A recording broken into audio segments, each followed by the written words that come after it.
আজকের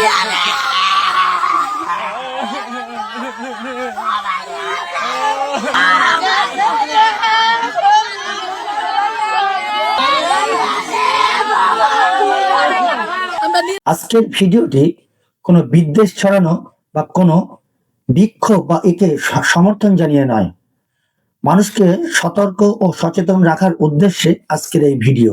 জ্বলছে বাংলাদেশ, সতর্ক ভারত, কিন্তু আমাদের এই যে পশ্চিমবঙ্গ কতটা যে সতর্ক সেটা চিন্তার বিষয়। আমরা বাঙালি হিসেবে নিজেদের পরিচয় দিই, কিন্তু আমাদেরই এক বাঙালি ভাই ওপারেতে আগুনে পুড়ছে, কিন্তু তার কারণটা কি? তার সবটাই জানতে হলে খবরের শেষ পর্যন্ত আপনাকে চোখ রাখতেই হবে। নমস্কার, আমি সোমনাথ, আপনারা দেখছেন আমার ছোট্ট YouTube channel decode news Bangla, সত্যের সাথে বাস্তবের পথে। প্রিয় দর্শক, বাংলাদেশ জ্বলছে, কিন্তু এই জ্বলার পিছনে আসল ষড়যন্ত্র কি? যেদিন থেকে ইউনূস বাংলাদেশের ক্ষমতায় বসেছেন, হাসিনাকে বিতরণে বাধ্য করেছেন, বর্তমানে হাসিনা ভারতে আশ্রয় নিয়েছে, কিন্তু এই আবহে বাংলাদেশে একের পর এক হিন্দুদের যে হত্যা লীলা চলছে সেটা কিন্তু সহ্য করার নয়। আমি আপনি বাঙালি হিসাবে সেটাকে মেনে নেওয়ার নয়, কিন্তু এই যে প্রথমে বাংলাদেশে দেখা গেল ওসমান হাদির যে খুনের ঘটনা কে কেন্দ্র করে পুরো বাংলাদেশ একটু উত্তাল এবং দাও দাও করে জ্বলে উঠল, কিন্তু তার আসল কারণ পিছনে অনুসন্ধান করলে অনেক কিছু কিন্তু বোঝা যাচ্ছে। আবার অপরদিকে এই যে একজন হিন্দু যুবক অর্থাৎ বাঙালি ময়মনসিংহের তারাগঞ্জের বাসিন্দা দীপু চন্দ্র দাস, যাকে কট্টরপন্থীরা মর্মান্তিকভাবে পিটিয়ে হত্যা করার পর দড়িতে ঝুলিয়ে দিয়ে আগুনে পুড়িয়ে দিয়েছে। এই বর্বরচিত যে হত্যা লীলা, আমরা তাকে সমর্থন করতে পারি না, কিন্তু আমরা বাধ্য আপনাদের এই খবর জানাতে। কিন্তু এইভাবে আর কতদিন চলবে? আপনি যে হিন্দু হিন্দু ভাই ভাই এই কথা যে চলে আসছে, কিন্তু সেটা কি সহ্য সীমার শেষ সীমায় পৌঁছে গেছে? একবার ভাবুন তো, এই ঘটনা যদি পশ্চিমবঙ্গে ঘটে, আপনি কি তৈরি সেই ক্ষমতার অর্থাৎ এই আঘাত রক্ষা করার মতন কোনো মোকাবিলা করার মতো কোনো পরিস্থিতি আমাদের মধ্যে কি তৈরি আছে? সবটাই ভাববার। আপনার আগামী প্রজন্ম কতটা নিরাপদ, কতটা সুরক্ষিত এই পশ্চিম বাংলায়? একদিকে যখন এসআইআর নিয়ে দেখছেন বিভিন্ন রাজনৈতিক দলাদলি চলছে, যেখানে কেউ কেউ এই বাংলাদেশি রোহিঙ্গা মুসলমানদের বিতরণে বাধা সৃষ্টি করছে ভোট ব্যাংকের রাজনীতির জন্য, অপরদিকে বাংলাদেশে এখানে হিন্দুদের উপরে যে এই হত্যালীলা, অত্যাচার, বর্বরচিত যে ঘটনা ঘটছে তা কিন্তু খুবই জঘন্যতম, যা এই বর্তমান সভ্য সমাজ মেনে নিতে পারে না, পারছেও না।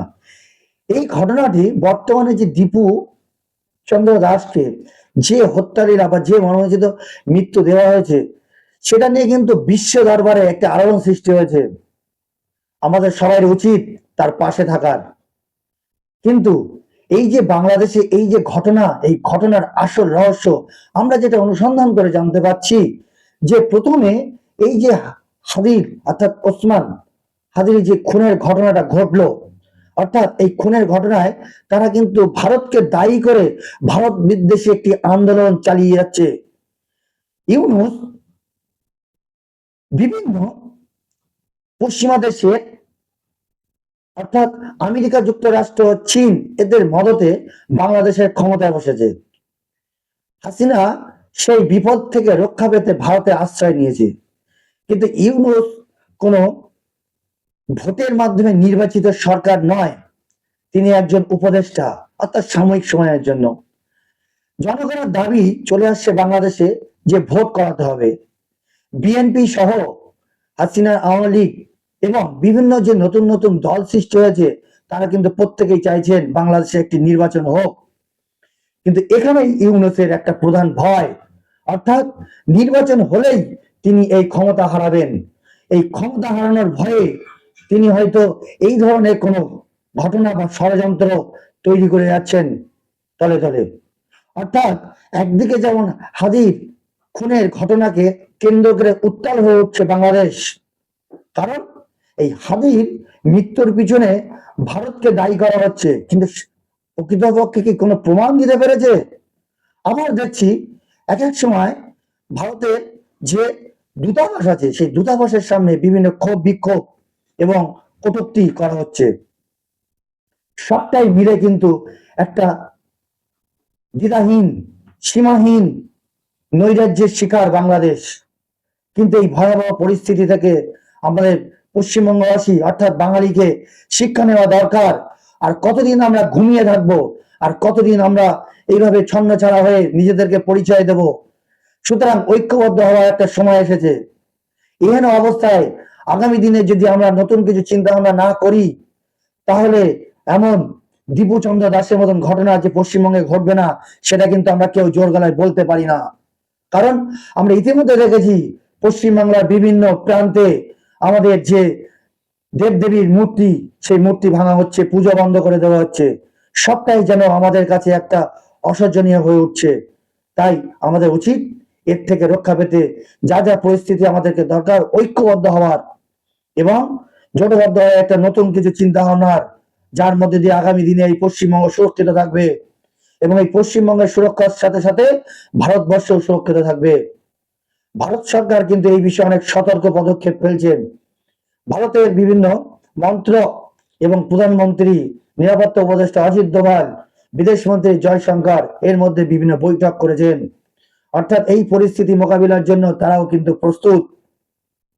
কোনো দিক দিয়েই কিন্তু নিরাপত্তার হয়ে তারা চাইছেন না।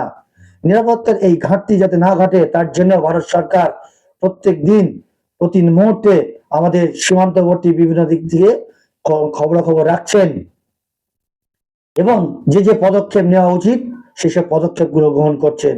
পশ্চিমবঙ্গের বাঙালি যদি বাংলাদেশের এই ঘটনা থেকে শিক্ষা না নেয়, তাহলে এই পশ্চিমবঙ্গ পশ্চিম বাংলাদেশ হতে বেশি সময় লাগবে না।